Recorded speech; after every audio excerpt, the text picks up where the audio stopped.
S BP news daily ಎಕ್ಸ್‌ಪ್ರೆಸ್‌ಗೆ ಸ್ವಾಗತ. ಸಿರುಗುಪ್ಪಾದ K ಬೆಳಗಲ್ ಗ್ರಾಮ ಪಂಚಾಯಿತಿಯಲ್ಲಿ 2 ಶುದ್ಧ ನೀರಿನ ಘಟಕಗಳು ಕೆಟ್ಟು ವರ್ಷಗಳೇ ಕಳೆದಿದೆ. ಜನರಿಗೆ ಶುದ್ಧ ಕುಡಿಯುವ ನೀರು ಒದಗಿಸುವ ಉದ್ದೇಶದಿಂದ ಗ್ರಾಮದಲ್ಲಿ ನಿರ್ಮಿಸಿರುವ 2 ಶುದ್ಧ ಕುಡಿಯುವ ನೀರಿನ ಘಟಕಗಳು ಕೆಟ್ಟು ನಿಂತು ವರ್ಷಗಳೇ ಕಳೆದಿದೆ. ಆದರೆ ರಿಪೇರಿ ಮಾಡಿಸುವಲ್ಲಿ ಗ್ರಾಮ ಪಂಚಾಯಿತಿಯ ಅಭಿವೃದ್ಧಿ ಅಧಿಕಾರಿಗಳು ಇಚ್ಛಾಶಕ್ತಿ ಕೊರತೆ ಎದ್ದು ಕಾಣುತ್ತಿದೆ.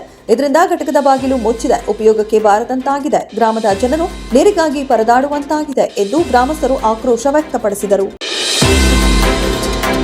ಕಾರ್ಮಿಕ ಸಂಘಟನೆಗಳಿಂದ ಬೃಹತ್ ಪ್ರತಿಭಟನಾ ಮೆರವಣಿಗೆ. ಕಾರ್ಮಿಕ ಸಂಘಟನೆಗಳ ಜಂಟಿ ಸಮಿತಿಯಿಂದ ಅಖಿಲ ಭಾರತ ಮುಷ್ಕರದ ಅಂಗವಾಗಿ ನಗರದ ಗಾಂಧಿ ಭವನದಿಂದ ಜಿಲ್ಲಾಧಿಕಾರಿಗಳ ಕಚೇರಿಯವರೆಗೆ ಬೃಹತ್ ಪ್ರತಿಭಟನಾ ಮೆರವಣಿಗೆಯನ್ನು ಇಂದು ಬೆಳಗ್ಗೆ ಹಮ್ಮಿಕೊಳ್ಳಲಾಗಿತ್ತು.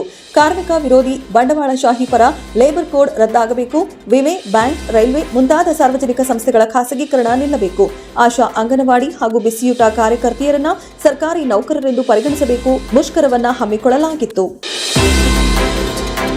ಡಿಕೆ ಶಿವಕುಮಾರ್ ಸಿಎಂ ಆಗುವುದು ಅಸಾಧ್ಯ, ಶ್ರೀರಾಮುಲು. ಡಿಕೆ ಶಿವಕುಮಾರ್ ಅವರಿಗೆ ದೊರೆಯುವುದು ಅಸಾಧ್ಯ. ಸಿಎಂ ಬದಲಾವಣೆ ಅಂದ್ರೆ ದಲಿತರಿಗೆ ಎಂಬ ಅಂಶ ಬೆಳಕಿಗೆ ಬಂದಿದೆ ಎಂದು ಮಾಜಿ ಸಚಿವ ಬಿ ಶ್ರೀರಾಮುಲು ಹೇಳಿದ್ದಾರೆ. ಅವರು ಇಂದು ನಗರದಲ್ಲಿನ ತಮ್ಮ ನಿವಾಸದಲ್ಲಿ ಸುದ್ದಿಗೋಷ್ಠಿ ನಡೆಸಿ ಮಾತನಾಡಿದ್ದರು.